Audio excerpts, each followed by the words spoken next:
এলাকার জনগণ ঘরের পানি, খাবার পানি যা আছে ড্রেনের পানি দিয়া আগুন নিভাইছে। দোকানপাট বাড়ি অনেক ক্ষয়ক্ষতি হয়েছে, আমাদের সবকিছু শেষ।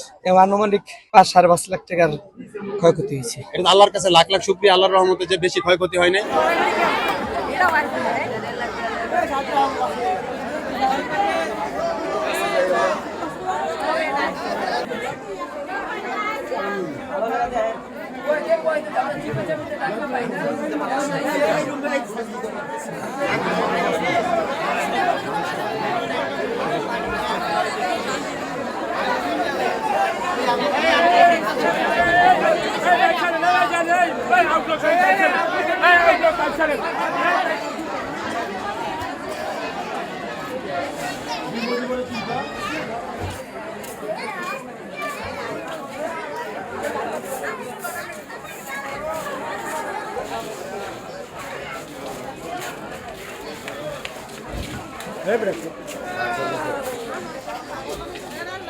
একশো 2 নম্বরে ফোন দিছি, ফায়ার সার্ভিসের হেডকোয়ার্টার ধরছে।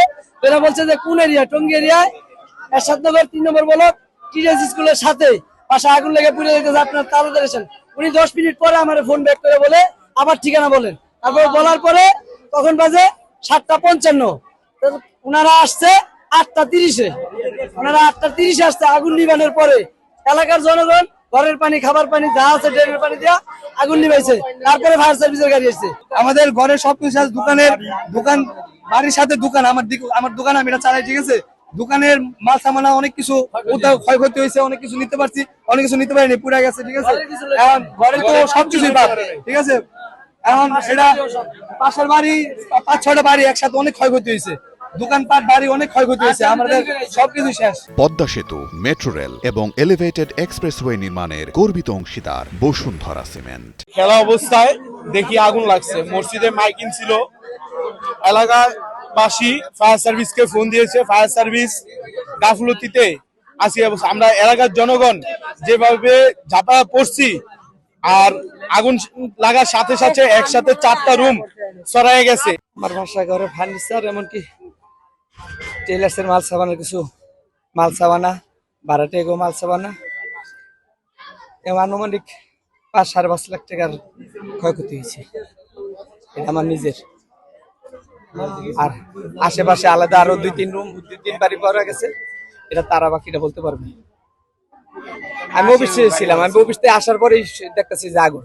যখন ফোন দিছে তার থেকে সে যতটুকু প্রাপ্তি আশা করছে, মানে ফায়ার সার্ভিসের থেকে আমরা এটা পাই নাই।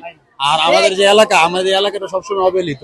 আর কথা হচ্ছে যে আমাদের মেইন রোড সংলগ্ন যে রাস্তাগুলা, আর এই যে রাস্তাগুলো, এই রাস্তাগুলো মানুষ যেভাবে ব্যবহারের যোগ্য, এটা আসলে কোনোভাবেই না।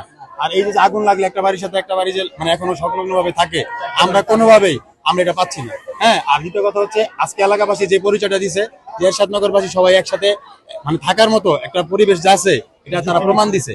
এখানে যুবক ছেলেরা আছে, এখানে মুরব্বীরা আছে, কেউ একটা মগ মানে মগ যদি হাতে থেকে থাকে, তাদের হাতে যদি একটা বালতি থেকে থাকে, একটা জগ থেকে থাকে, তারা এটা দিয়ে এই পানি দিয়ে আগুন নিভানোর চেষ্টা করছে। এটা আল্লাহর কাছে লাখ লাখ শুকরিয়া, আল্লাহর রহমতে যে বেশি ক্ষয়ক্ষতি হয় নাই, কোনো মানুষের ক্ষয়ক্ষতি হয় নাই। কিন্তু পরবর্তীতে আমরা ফায়ার সার্ভিসের কাছে আশা করবো যে যেভাবে হোক, যে আমরা এটা যেন ভালোভাবে আমরা সার্ভিসটা যেন পাই, এরশাদনগরবাসী যেন অবহেলিত না থাকে।